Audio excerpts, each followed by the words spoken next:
तो कोरोना से निपटने के लिए कई देश दवा बनाने के बेहद करीब होने का दावा कर रही है, लेकिन सबसे ज्यादा भरोसा दुनिया जिस दवा पर कर रही है वो है अमेरिका के रेमडेसिविर वैक्सीन। ये वो दवा है जिसके ट्रायल के लिए भारत में भी कुछ दिनों पहले ही मंजूरी मिली है। अब इस दवा पर जारी हालिया रिसर्च में भी अच्छे नतीजे सामने आए हैं, जिसके दम पर ये कहा जा रहा है कि कोरोना का इलाज समझो हो ही गया।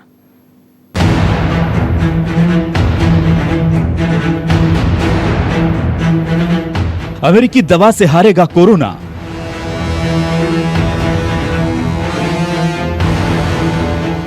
बंदरों को किया ठीक, अब इंसान की बारी।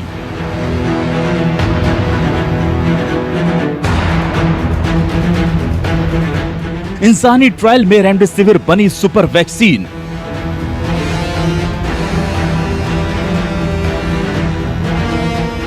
कोरोना का इलाज समझो हो ही गया। कोरोना को जो करना था कर लिया, रोजगार बर्बाद कर दिए, भागते दौड़ते शहरों की रफ्तार रोक दी, लाखों लोगों की जान ले ली और करोड़ों जिंदगियों पर काल बनकर मंडराने लगा। लेकिन अब कोरोना काल का खात्मा तय समझो। इंसानियत को बचाने वाला सबसे बड़ा सवाल है कि कोरोना का इलाज कब मिलेगा। तो समझो ये हो ही गया। कोरोना वायरस के इलाज में इस्तेमाल की जा रही एंटीवायरल दवा का असर बंदरों पर अच्छा देखने को मिला है। एक स्टडी के मुताबिक कोरोना से संक्रमित बंदरों में इस दवा के इस्तेमाल से फेफड़े की बीमारी को रोका गया है। ये स्टडी मंगलवार को जर्नल नेचर में प्रकाशित हुई थी। प्रमाणिक मैगजीन में प्रकाशित होने से पहले NIH द्वारा एक रिपोर्ट भी जारी की गई थी। ड्रग कंट्रोलर ऑफ इंडिया की तरफ से 1 जून को रेमडेसिविर नाम की इस दवा के इस्तेमाल को अनुमति भी दी गई है। दरअसल कोरोना के इलाज के लिए दुनिया की सबसे प्रमाणित दवा माने जाने वाली रेमडेसिविर को लेकर कुछ और खबरें सामने आई हैं। हालांकि ये दवा अभी ट्रायल के दौर से गुजर रही है, लेकिन अब जो खबर आई है उसके मुताबिक गिलेड साइंस की एंटीवायरल दवा रेमडेसिविर का बंदरों पर बेहद अच्छा असर देखने को मिला है। एक नई स्टडी के मुताबिक ये दवा कोरोना वायरस से संक्रमित बंदरों में फेफड़ों की बीमारी को रोकती है। ये स्टडी मंगलवार जर्नल नेचर में प्रकाशित हुई है। इसके लिए इस दवा को सुपर वैक्सीन कहा जा रहा है।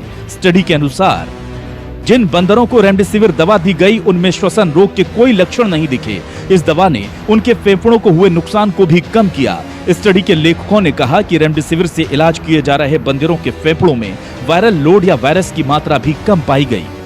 रेमडेसिविर एक ब्रॉड स्पेक्ट्रम एंटीवायरल ड्रग है। ओरिजिनली इसको हम लोग हेपेटाइटिस सी और इबोला वायरस के ट्रीटमेंट में यूज़ करते थे। जब लेबोरेटरी में देखा गया कि ये कारगर है SARS-CoV-2 के लिए, तो ये एक न्यूक्लियोसाइड प्रोड्रग है जिसको इंट्रावेनस इंजेक्शन के रूप में दिया जाता है। और अभी जो रिसेंटली गिलियड साइंसेस ने ट्रायल्स किए हैं, 3 रैंडमाइज्ड ट्रायल्स हैं, उसमें ये पाया गया कि मोर्टेलिटी रेट रेमडेसिविर ग्रुप में 7% थी और जो प्लेसिबो थे या जिनको स्टैंडर्ड ट्रीटमेंट दिया गया उसमें करीब 12% थे।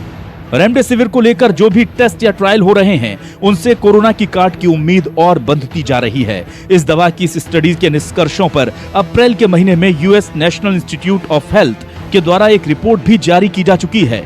Drug controller general of India ने 1 जून को रेमडेसिविर के इस्तेमाल को मंजूरी दी थी।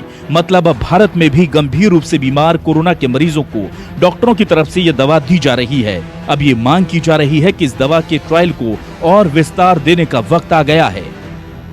रेमडेसिविर के लिए जो भी क्लिनिकल ट्रायल्स अभी पब्लिश्ड हुए हैं और इवन FDA ने भी इसको इमरजेंसी ड्रग की तरह यूज़ करने के लिए परमिशन दिया है। उसके बाद भारत सरकार ने भी इसमें काफ़ी दिलचस्पी दिखाई और इमरजेंसीज में इसको अप्रूव किया है। बट इसने अभी तक केवल गिलियड लाइफ साइंसेज को अप्रूव किया है। बट ग्रे मार्केट से ये दवा अभी भी इंडिया में आ रही है। इसका प्राइस कितना होगा, ग्लोबल प्राइस से इंडिया में कम होगा और कब तक ये अवेलेबल होगा ये कहना मुश्किल है। बट फिर भी उम्मीद है कि महीने भर के अंदर ये अवेलेबल हो जाएगा।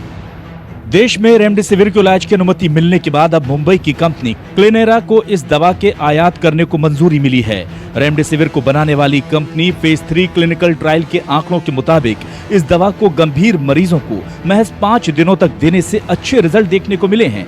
वैज्ञानिकों ने पाया कि 5 दिन से ज्यादा इस दवा को देने के बाद भी रिजल्ट वही मिलता है जो 5 दिनों की खुराक में मिलता है, लेकिन साइड इफेक्ट का खतरा बढ़ जाता है। इसीलिए इसके 5 दिनों के कोर्स को भी अधिकृत किया गया है।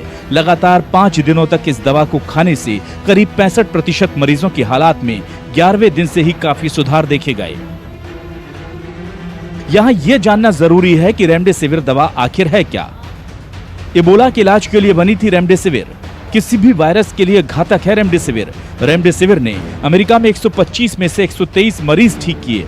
कोरोना में सबसे पहले चीन ने इसे पेटेंट कराने की कोशिश की थी। रेमडेसिविर कोरोना वायरस की पहली ऐसी दवा है जो मानव परीक्षण में पूरी तरह से प्रभावी रही। इस दवा पर की जा रही दूसरी क्लिनिकल स्टडीज पर भी बारीकी से नजर रखी जा रही है। रेमडेसिविर को पिछले महीने जापान में वेक्लरी नाम के ब्रांड के तहत मंजूरी दी गई थी। अमेरिका, भारत और दक्षिण कोरिया में कोरोना वायरस के गंभीर रूप से बीमार मरीजों को भी ये दवा इमरजेंसी इस्तेमाल में दी जा रही है।